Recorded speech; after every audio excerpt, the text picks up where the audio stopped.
Witam Hanysy, witam też Górole, to nieważne w sumie w tym momencie. Mamy godzinę za 12, tak zebrało mnie w sumie, warto było jakieś życzenia wam wszystkim złożyć. Trochę nas już tutaj jest na tym nędznym ludzkim kanale.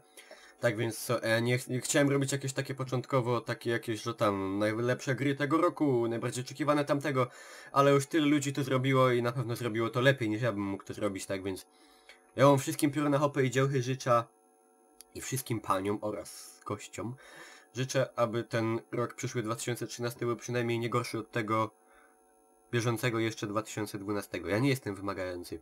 Nie będę wam życzył wszystkich bullshitów typu zdrowia, szczęścia, bo to sobie każdy może życzyć na własną rękę.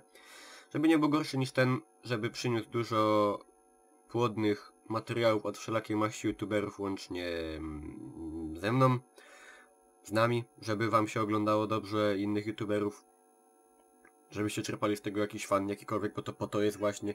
No i po to, żeby jebać tu troszeczkę z hajsu. Ale whatever. Tak więc zdrowia, szczęścia, pomyślności, to każdy zna już na pamięć. To jest nudne. Tak więc, żeby generalnie nie było gorzej. Jak widzicie, ja mam taki fire, że jestem narąbany totalnie, tu się już walają flaszki, o tu jakaś dziewczyna leży na dywanie, właśnie wymiotuje. Co więcej? Nic. Trzymajcie się wszyscy serdecznie, pyrsk i krzyżyk na drogę.